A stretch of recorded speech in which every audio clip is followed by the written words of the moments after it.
바울은 에베소서에서 교회가 어떤 곳인지, 교회는 어떻게 세워지는지, 어떻게 세워져야 하는지, 이걸 교회에 대해서 자세하게 풀어서 설명하면서 가르쳐 주고 있습니다. 이제 우리 그동안 교회에 대해서 여러 가지로 살펴봤는데, 에베소서를 보면서 더욱 집중적으로 교회는 우리 교회, 우리 성민교회는 어떻게 세워져야 할지 그거를 한번 같이 살펴보려고 합니다. 앞으로 당분간 다른 주제, 특별히 우리가 다뤄야 될 주제가 이렇게 나오면 또 그렇게 하고, 그렇지 않으면 수요 예배에는 에베소서를 쭉 강해해 나가도록 하겠습니다. 먼저 우리 본문 1절 한번 읽고 같이 봉독해 보겠습니다. 본문 1절요. 시작. 하나님의 뜻으로 말미암아 그리스도 예수의 사도된 바울은 에베소에 있는 성도들과 그리스도 예수 안에 있는 신실한 자에게 편지하노니. 아멘. 이제 다음 주도 다시 1절 2절을 더 살펴볼 거고요. 우선 오늘 이 편지는 제목이 에베소서이기 때문에, 에베소서, 왜 이 이름이 붙었습니까? 이 편지를 받는 수신자가 에베소에 있는 교회이기 때문에 에베소서 이렇게 이름이 붙여졌습니다. 바울 사도의 서신이 몇 개라고 그러죠? 우리 신약 성경에 13개가 바울이 쓴 서신이다. 그것이 성경이 되었다. 이렇게 알고 있습니다. 그 중에 끝에 디모데 전후서, 디도서, 빌레몬서 4개는 그 편지를 읽는 사람이 서신의 제목이 되었습니다. 그러나 로마서로부터 시작해서 데살로니가 전서 후서까지 이 9개는 그 편지를 읽는 사람들이 교회의 이름입니다. 그리고 교회 이름 곧 지역의 이름. 교회, 로마서교는 로마에 있는 교회의 성도들, 그렇게 수신자가 되겠죠. 그래서 로마서 이렇게 이름이 붙어졌고, 고린도전후서는 고린도에 있는 교회 성도들에게 보내는 편지. 첫 번째 편지가 전서고 두 번째가 후서가 되겠죠. 그래서 고린도. 갈라디아서는 갈라디아에 있는 교회에 보낸 거고, 지금 에베소서는 에베소에 있는 성도들에게 보낸 편지입니다. 이런 식으로 지명이 책 이름이 되었습니다. 에베소 교회는 그렇게 지명이 책 이름이 된 이 성경이다 하는 것을 먼저 보고, 그러면 여기 수신자는 누군가? 여기를 먼저 수신자부터 보려고 합니다. 1절에 보면 이 편지를 쓴 발신자는 사도 바울이 되겠죠. 사도된 바울은, 예수의 사도된 바울은 누구누구에게 편지하노니, 이렇게 1절에 되어 있는데, 거기서 누구누구에게에 해당되는 수신자가 두 그룹이 나와 있습니다. 하나는 에베소에 있는 성도들 한 그룹이 있고, 또 하나는 그리스도 예수 안에 있는 신실한 자들, 이렇게 두 그룹이 나와 있다는 것을 볼 수 있습니다. 먼저 에베소에 있는 성도들, 여기서부터 먼저 한번 우선 이 편지를 받는 사람들이 어떤 사람이며, 바울 사도가 이렇게 이들에게 편지를 쓰는 의도가 어떤 것인지 그걸 보기 위해서 에베소에 있는 성도들 어떤 사람을 이렇게 부르는가 한번 보겠습니다. 사도행전 18장 19절에 보면 바울 사도가 전도 여행을 몇 번 했죠? 3번 하고 로마에 압송되어 갔고, 그래서 보통 4번 이렇게 말하기도 하는데, 4번째는 전도 여행이라고 말하기는 그렇고 3번 했습니다. 그죠? 근데 첫 번째는 거기 갈라디아 있는 그쪽 지역, 그쪽에 한번 갔고, 두 번째로는 그 지역을 포함해서 소아시아, 그다음에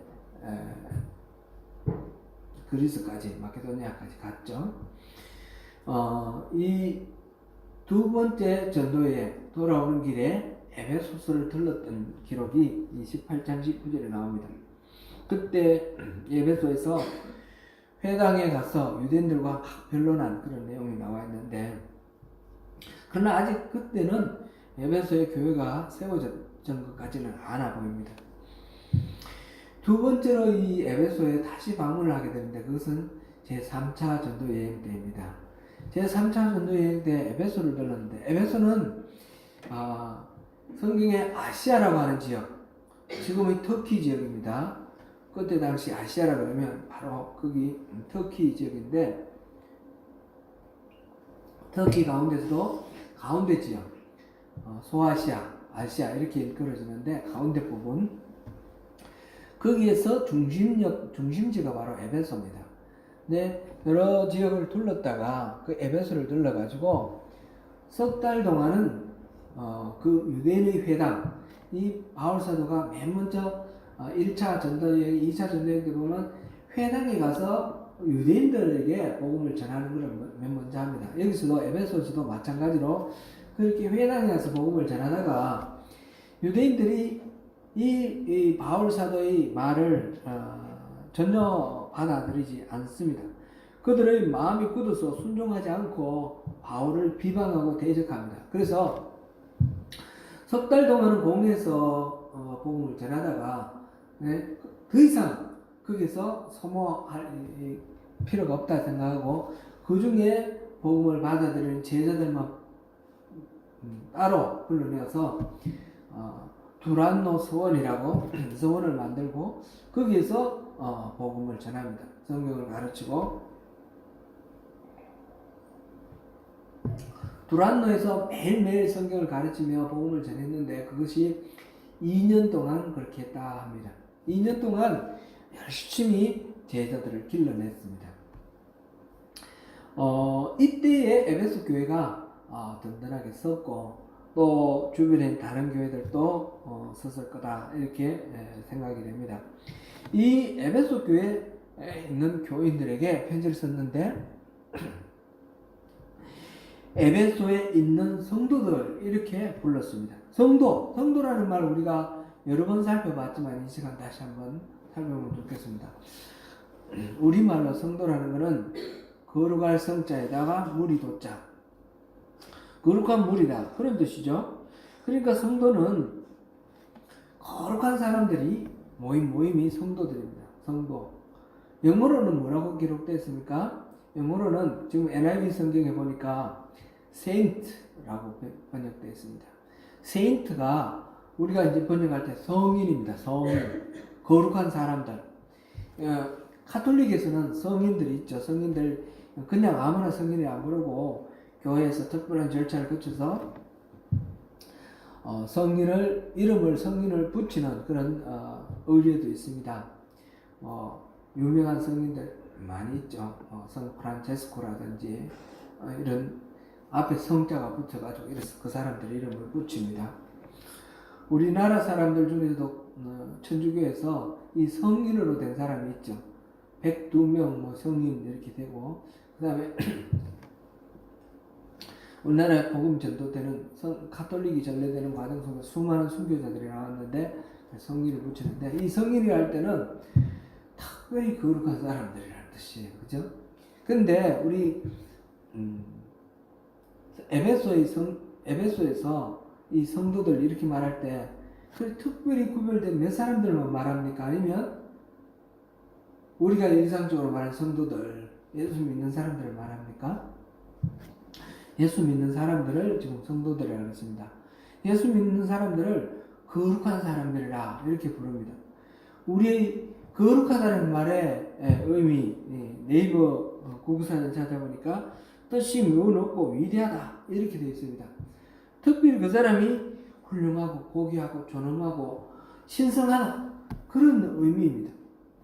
사랑하는 성도 여러분, 여러분의 성품이, 여러분의 뜻이 특별히 높고 위대하고, 여러분 특별히 훌륭하고 특별히 신성합니까? 아멘. 참 자신 없네요, 그죠?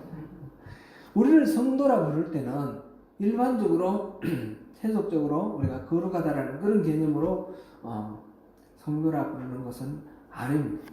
다른 의미입니다. 물론 그렇게 거룩해야 되겠죠. 뜻이 높고 위대해야 되겠죠. 그런데 우리의 연약함이 있음에도 불구하고 우리를 거룩하다라고 부를 때는 다른 의미를 부여해야 합니다. 이 히브리 말로 이 거룩하다는 뜻이 원래 어원이 구별하다 그런 뜻입니다. 히브리 말 거룩하다라는 말 카도시, 호데시 이 말의 그 근원이 바로 구별한다 그런 뜻입니다. 그래서 어떤 목적을 위해서 따로 떼어놓는 것, 따로 구별해 놓는 그런 경우를 거룩하다 이렇게 표현합니다. 집이 딱 하나님의 이 제사를 위해서, 하나님을 향한 제사를 위해서 따로 구별되어 있을 때, 그럴 때 그 집을 뭐라고 부릅니까? 성전이라고 부르죠. 텐트를 하나님을 위한 제사를 위해서 따로 구별해 놨을 때 뭐라 합니까? 성막이다 그렇게 부르죠. 어떤 날짜를 특별히 하나님을 위한 그런 날짜로 구별해 놨을 때 그날을 뭐라고 그럽니까? 성일이다 이렇게 말하죠. 이런 탁자나 이런 떡상이나 이렇게 물건을 특별히 하나님을 위해서 구별해 놓을 때 뭐라고 합니까? 성물이다 그렇게 하죠. 마찬가지로 사람들 무리를 특별히 하나님의 목적을 위해서 구별해 놨을 때 그럴 때 성도라고 부릅니다. 세인트, 성인이다 그렇게 부르는 것입니다. 이때 성인은 그 사람의 인품, 성품이 특별히 훌륭하고 거룩하고 고매하다 그런 뜻의 의미가 아니라 이 사람이 하나님의 특별한 목적을 위해서 따로 떼어놓고 구별된 존재다 그런 뜻으로 성인이다, 성도다 그렇게 부르는 것입니다. 지금 에베소 교회의 이 교인들, 우리가 쉽게 말해서 교인들을 바울 사도는 성도라 그렇게 부르면서 이 편지를 읽고 있는 우리들 오늘날 예수 그리스도를 주님으로 고백하고 나의 구세주로 인정하는 이 크리스찬들을 성도라 불러주는 것입니다. 우리는 비록 인격적으로 거룩하지는 못하지만 하나님의 목적을 위해서 따로 떼어놓은, 그렇다고 해서 더럽고 추한 그 다 용인하는 것이 아니라 거룩함을 사모하고 또 거룩함을 위해서 예비된 그런 존재로 우리를 따로 불러주시는 것입니다. 이렇게 구별된 사람은 신분이 달라진 그런 존재들입니다. 옛사람하고 이렇게 구별된 사람은 똑같지 않습니다. 똑같이 속명은이지만 하나님을 모를 때의 속명은과 예수님을 주로 고백하고 난 후의 속명은 전적으로 다른 존재입니다. 이것을 갈라디아서 4장 8절부터 9절까지 한번 읽어보겠습니다. 에베소서 바로 앞에 갈라디아서 있죠.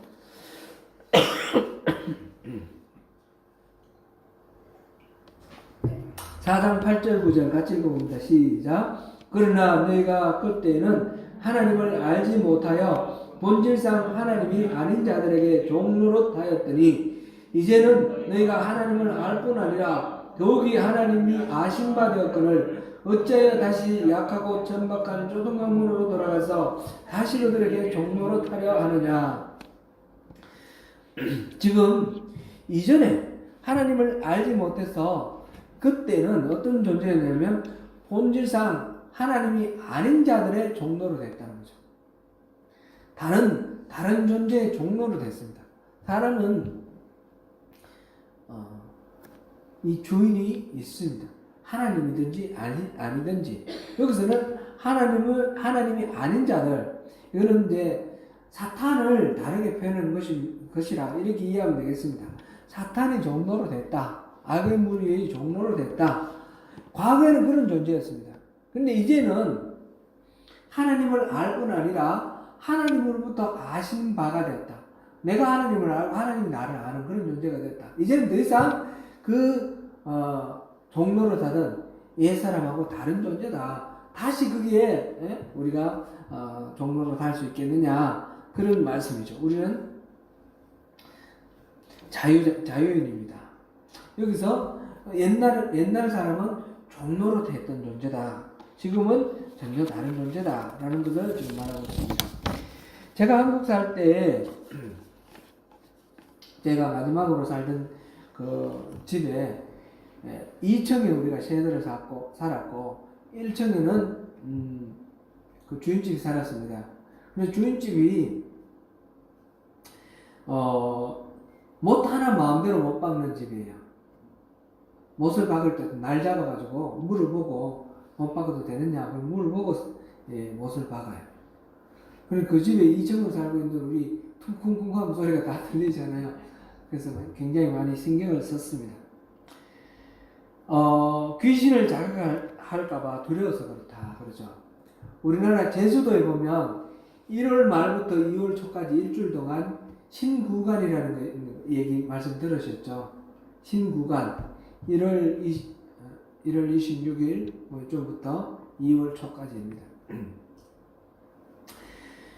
이때는 제주도에서는 이사를 이때 외에는 안 한다고 합니다. 타지에서 간 사람들이 들어 하는 경우는 있지만 기본적으로 일하는 사람 이삿짐 센터도 다 그때만 일하기 때문에 이때는 완전 전쟁통입니다. 모든 그 돈에 있는 사람들이 다 그때 이사를 하니까. 왜 그렇게 하죠? 그때는 집안에 있는 모든 귀신들이 옥황상제 앞에 다 이렇게 인사하러 아련하러 가는 때라고 합니다. 그래서 귀신이 없을 때 재빨리 이사를 해가지고 이 나쁜 일, 우리 인생에 화가 되는 그런 재앙들, 이런 것들 없도록 귀신들이 안 볼 때 싹 이사를 해버리는 거예요. 사실은 제주도만 그런 건 아니에요. 제가 어릴 때도 이런 게 있었는데 2월 초하루가 2월 우리 어머니가 그날은 특별히 여러 가지 이제 말하자면 귀신을 섬기는 날이에요. 그 영등 할머니라고 그렇게 불렀는데 그게 이제 강릉 이런데 영등제 이런 거 하고 연결이 되는데 영등 할머니가 있어요. 그 할머니가 이렇게 하여튼 모든 귀신들이 옥황상제 앞에 하는데 귀신 중에 집에 부엌에 사는 귀신은 조항귀신, 저는 이름이 기억나요. 그다음에 우물에 사는 귀신은 또 무슨 귀신, 지붕에 사는 귀신이 있고 또 화장실에 사는 귀신이 있고 안방에 사는 귀신이 있고 온갖 귀신들이 다 있어요. 근데 이 귀신들이 다 하늘나라로 가버려요. 그러니까 그때 재빨리 이제 여러 가지 구전 일들을 했던 제주도에서 그 신구간이라는 거하고 같은 그런 절기를 지켰던 게 기억이 납니다.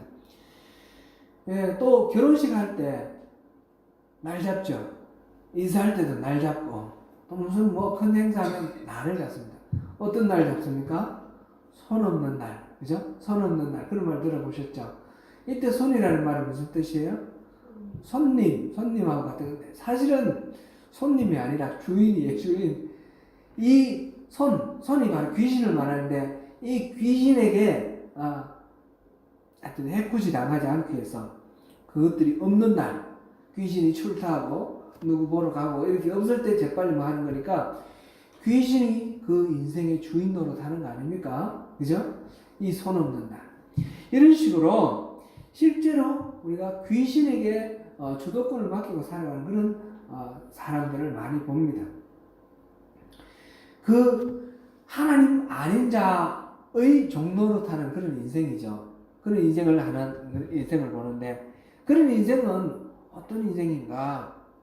에베소서 2장 우리 오늘 다음 차차 또 다음에 보겠는데 에베소서 2장 2절부터 5절까지 우리 한번 보시겠습니다.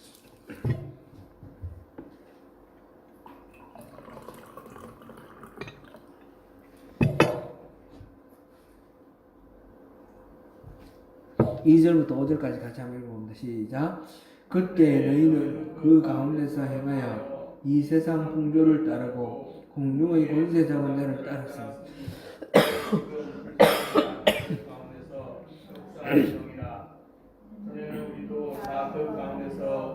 육체의 욕심을 따라 지내며 육체의 분노에 원하는 것을 하여 다른 이들과 같이 본질상 진노의 자녀였더니 하나님이 우리를 사랑하신 그 사랑을 인하여 허물로 죽은 우리를 그리스도와 함께 살려 너희는 은혜로 구원을 받는 것이라.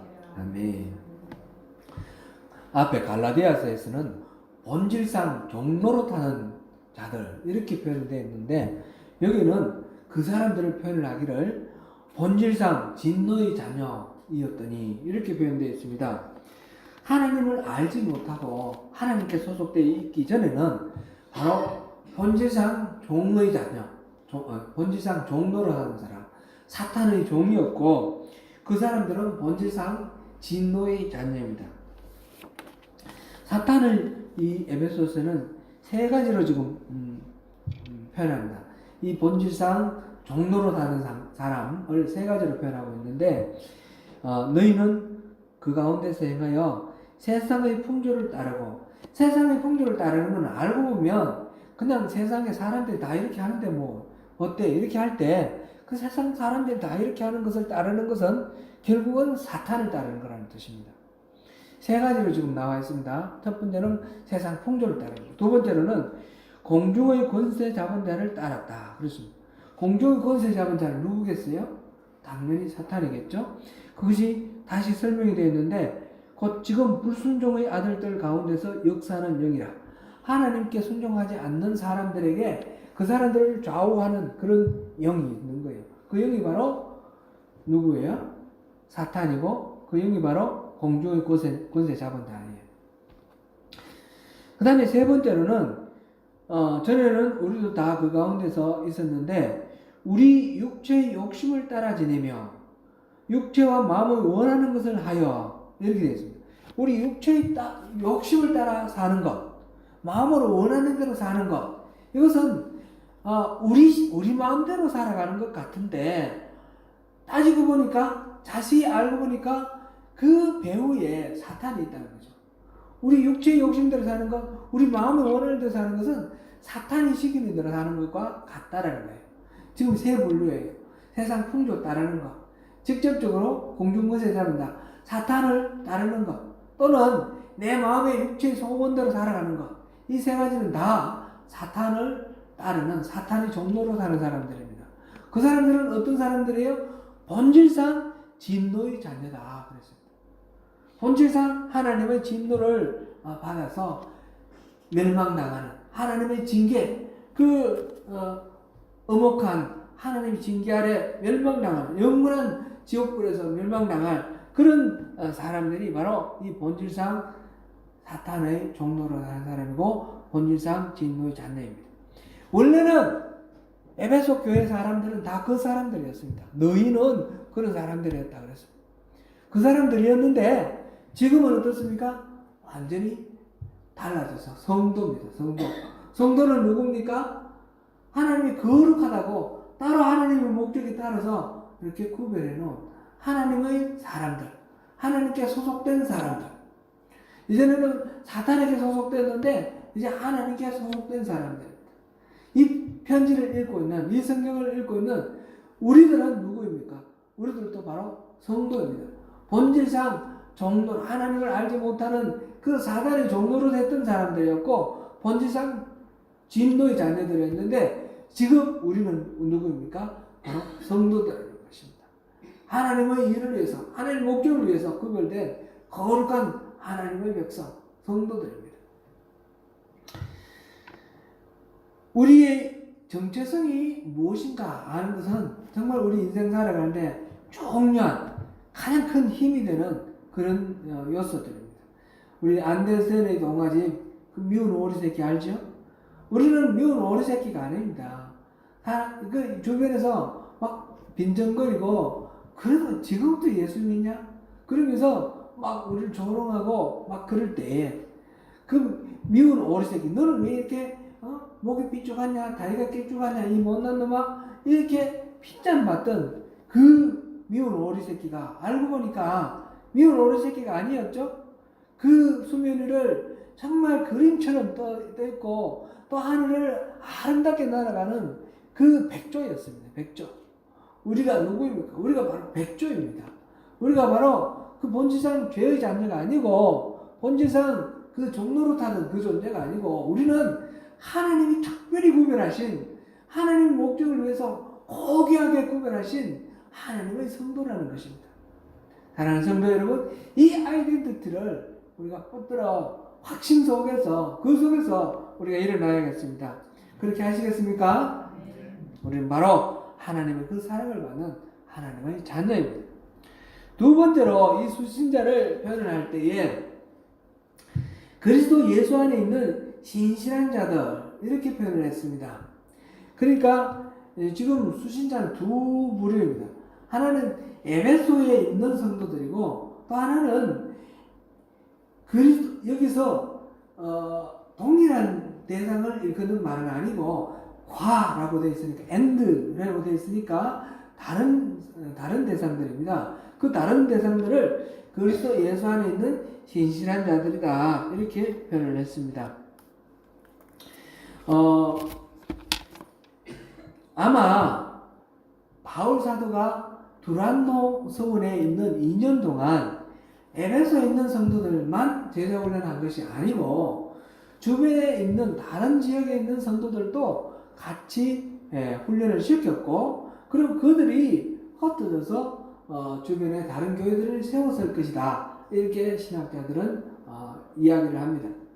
예를 들어서 골로새 교회나 또는 라오디게아 교회나 히에라볼리 교회나 그리고 그 요한계시록에 나오는 소아시아 지역의 7교회 이런 교회들 바울 사도가 직접 가서 개척한 교회가 아니지 않습니까? 이런 교회들은 누가 세웠을까? 아마 바울 사도에게 그 아시아 지역의 센터인 에베소에서 두란노 서원을 세워놓고 많은 성도들을 집중적으로 훈련했던 2년 동안에 배출된 그 바울 사도를 통한 제자들, 예수님의 제자들이 각각 자기 지역 또는 주변에 있는 다른 지역으로 가서 교회를 세우지 않았을까 그렇게 추정을 합니다. 교회에 보내는 이 편지들은 그 교회에서 사람들만 보는 것은 아니었습니다. 그리고 초대교회 이 성경이 기록된 당시의 교회들은 오늘날처럼 이렇게 빌딩이 있거나 이렇게 많은 사람들이 한꺼번에 모여가지고 그렇게 공동체를 이루는 교회가 아니었죠. 로마서 보면 맨 끝에 보면 교회들이 어느 집에 모이고 쫙 나열되어 있는데 그것처럼 로마에 있는 교회는 수많은 가정교회들이 이렇게 함께 통칭해서 로마 교회라고 이렇게 불렀습니다. 그러면 로마에 보낸 이 편지는 로마서는 그 교회들이 돌아가면서 그 편지를 읽습니다. 그리고 저마다 그것을 필사를 해서 보관을 하고 그 다음에 이건 또 다른 데로 보냅니다. 로마만 있는 것이 아니라 다른 도시도 고린도에도 보내고 에베소에도 보내고 그러면 그 지역에 있는 교회에서 또 그것을 필사해서 모아놓습니다. 이런 식으로 쭉 돌아가면서 계속 읽고 그것이 모여가지고 나중에 이 성경이 기록되기는 AD 한 50년부터 시작해서 기록되었지 않습니까? 근데 이것이 신약 성경이 정경으로 완성된 것은 AD 397년입니다.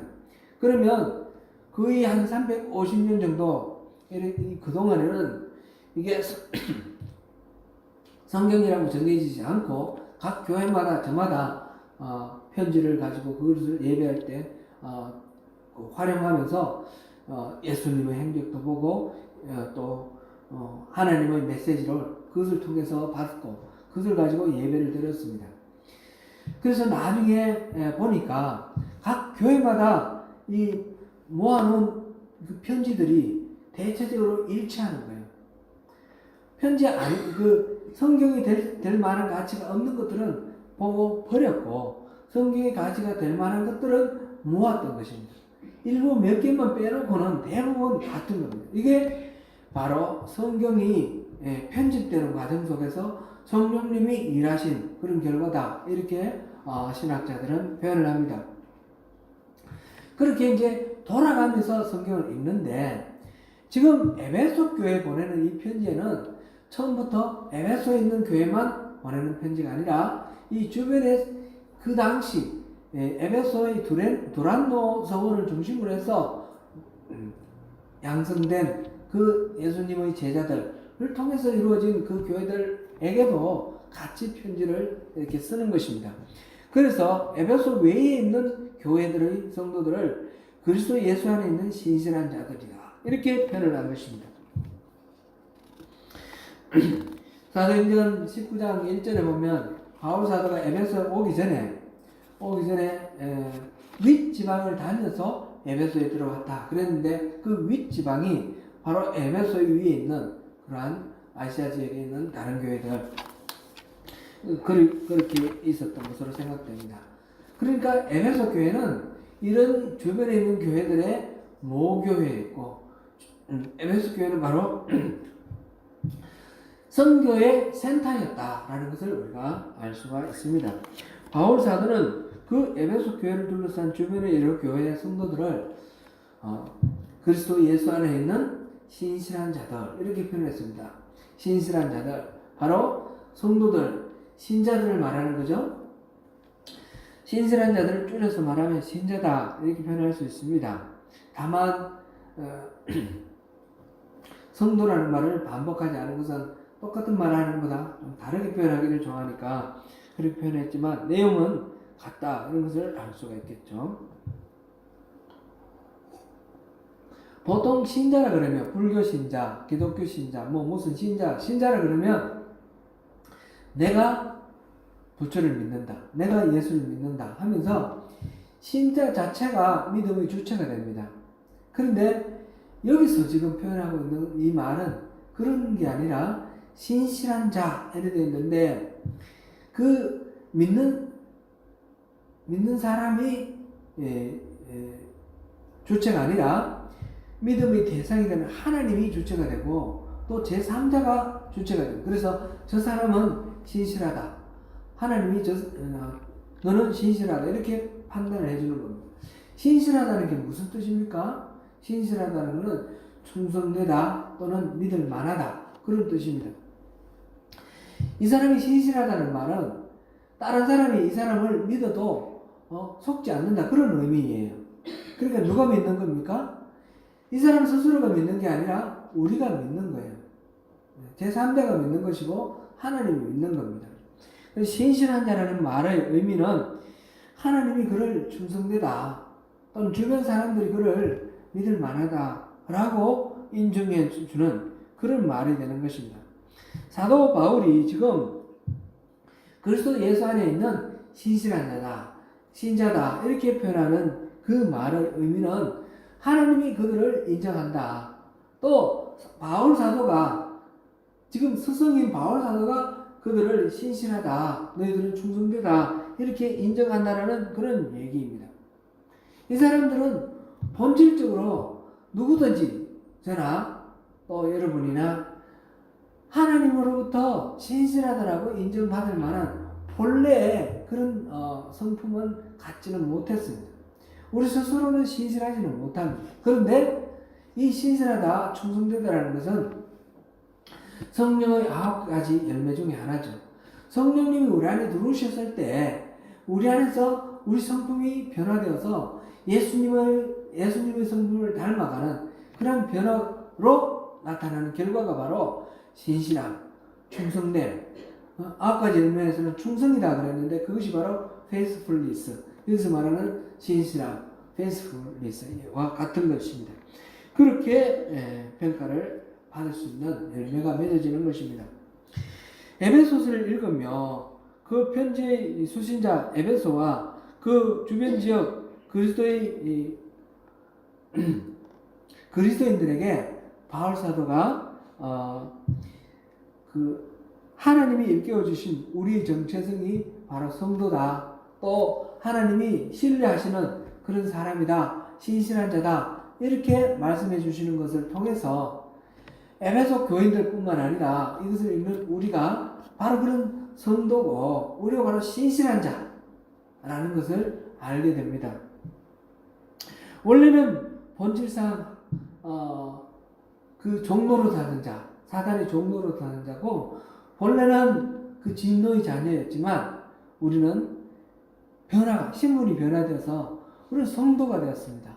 그리고 하나님의 신뢰를 받는 그런 신실한 자가 되었다라는 것입니다. 현실 속에서 우리는 연약합니다. 끊임없이 실패하고 또 넘어지기도 합니다. 그런데 하나님께서는 우리를 특별하게 구별해 놓으시고 성도라 불러주시고 특별히 우리를 믿어주시고 신뢰해 주시고 내가 너를 믿는다 이렇게 말씀해 주시는 것입니다. 이 편지를 통해서 하나님은 무슨 말씀을 하시기를 원하실까요? 이 편지를 통해서 많은 메시지가 있지만 우선 기본적으로 하나님은 위로하기를 원하십니다. 격려하기를 원하십니다. 에베소 교회 성도들을 위로하고 격려하심과 마찬가지로 오늘 예배에 참석하신 여러분, 우리 교회 성도들을 위로하고 격려하기를 원하시는 것입니다. 바울 사도는 이 편지를 쓸 때에 옥중에 있었습니다. 에베소서, 빌립보서, 또 골로새서, 빌레몬서 이 네 가지는 옥중 서신이라고 합니다.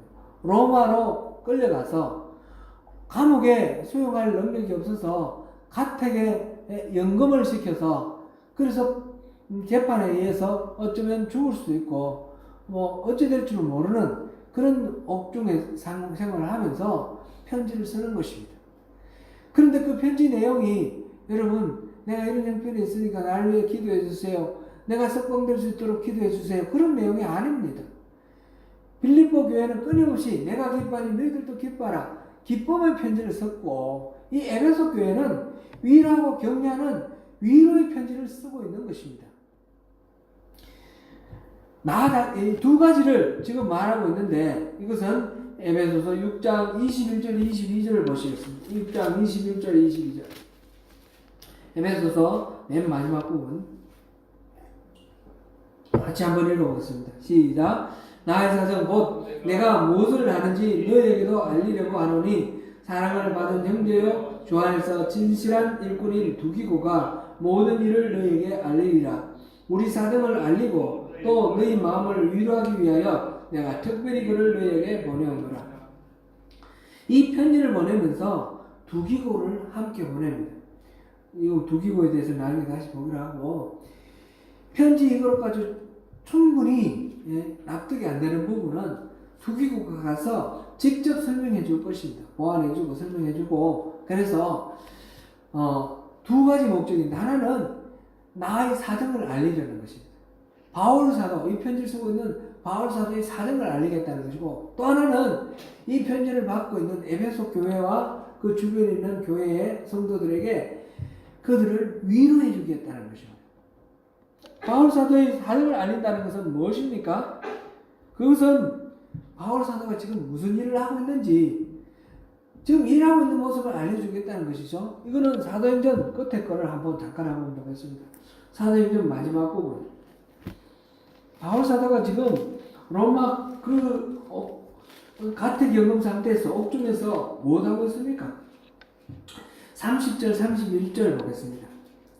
사도행전 28장 30절 31절 시작. 바울이 온 이태를 자기 셋집에 머물러서 자기에게 오는 사람을 다 영접하고 하나님의 나라를 전파하며 주 예수 그리스도에 관한 모든 것을 담대하게 그침없이 가르치더라. 아멘.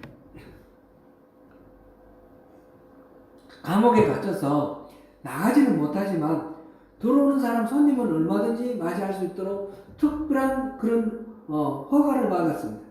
그래서 찾아오는 사람에게 이렇게 하나님 나라를 전하고 또 복음을 전했습니다. 그리스도에 관한 모든 복음을 담대히 전했습니다. 바울 사도가 이렇게 열심으로 전해서 많은 사람들이 로마에 있는 많은 사람들이 그 복음의 비밀을 알게 되고 로마 교회를 든든히 세워나가는 그런 일꾼들이 되어갑니다. 바울 사도는 바로 옥중에서도 이렇게 살고 있다는 것을 이 에베소 교회에 전합니다. 에베소 교회를 세울 때에는 3차 전도 여행 때니까 대략 3차 전도 여행이 AD 53년에서 57년 정도 이렇게 보고요. 그런데 마지막 에베소에서 3차 전쟁 마치고 에베소 교회는 못 들어가고 밀레도라는 곳에서 에베소의 장로들을 불러가지고 거기서 같이 이제 이야기를 나눕니다. 이 장로들이 지금 예루살렘에 가면 선생님이 틀림없이 큰 어려움을 당할 것이니까 가지 마세요. 말립니다.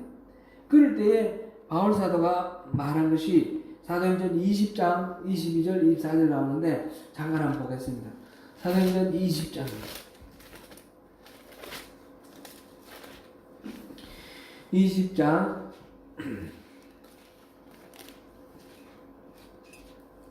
22절에서 24절까지 보겠습니다. 시작. 보라, 이제 나는 성령에 매여 예루살렘으로 가는데 거기서 무슨 일을 당할는지 알지 못하노라. 오직 성령이 각 성에서 내게 증언하여 결박과 환난이 나를 기다린다 하시나 내가 달려갈 길과 주 예수께 받은 사명 곧 하나님의 은혜의 복음을 증언한 일을 마치려 하면은 나의 생명조차 조금도 귀한 것으로 여기지 아니하노라. 아멘. 그래서 말리지만 나는 복음을 전하기 위해서 생명조차 아끼지 않는다. 그러면서 그 같이 장로들과 부둥켜 안고 눈물을 흘리며 그 안타까운 그런 가운데서 슬픈 이별을 했습니다. 슬프다는 표현이 좀 적절한지 모르겠습니다. 다시는 못 볼 그런 이별을 나눴습니다. 그러면서 또 바울 사도는 담대히 내 이 고난을 감당하겠다 그러고 갔습니다. 그게 이제 AD로 따지면 한 57년 정도 되죠. 그로부터 예루살렘에 가서 체포를 당하고 가이사랴에서 2년 동안 감금되어 있다가 그 다음에 이제 예루살렘으로 로마로 압송되어 갔습니다. 로마에 압송되어 가서 2년을 옥중 생활했는데 그 중에 어느 때에 편지를 썼으니까 아마 헤어진 지 3년 내지 4년 정도 되었을 것입니다. 그동안에 많은 어려움이 예상되었는데 실제로 많은 어려움이 있었죠. 예루살렘에서 죽임당할 뻔했고 암살 업무도 있었고 가이사랴에서 그냥 아무도 만나지 못하고 아무 소망도 없이 감옥 생활을 하기도 하고 로마로 압송되어 가는 과정에서 난파당해가지고 다 죽을 뻔한 그런 위기도 있었고요. 그리고 로마에서는 또 이렇게 가택연금 속에 지내고 있습니다. 그런 바울 사도 이 자기의 형편을 이 에베소 교회에 알립니다. 3, 4년 후에. 그러면서 이걸 알기를 원합니다. 왜 그렇습니까?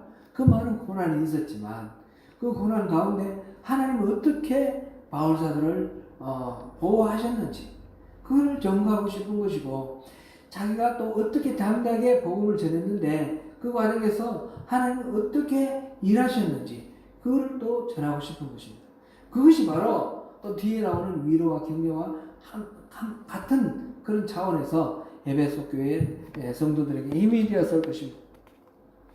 그리고 난 뒤에 바울 사도는 지금 성도라 불러주고 또 신실하다라 불러주면서 그 다음에 계속 나오는 이런 여러 가지 지금 에베소서 우리 살펴보겠습니다. 그 사연들을 통해서 에베소 교회의 어려움과 그 문제들을 또 조언을 하고 또 해결의 길을 알려주면서 하나님의 말씀, 하나님의 뜻을 전해줍니다. 그러면서 위로하고 격려하고 다시 우리가 일어나자 그렇게 말하고 있습니다. 사랑하는 성도 여러분, 에베소 성도들이 이 편지를 읽을 때 어떤 마음이었겠습니까? 주님이 주시는 그 놀라운 위로, 바울 사도가 쓴 편지지만 그 속에 하나님의 마음이 담겨 있습니다. 그 위로와 그 격려, 그를 다 누리시는 저와 여러분 되시기를 축원합니다. 기도하겠습니다.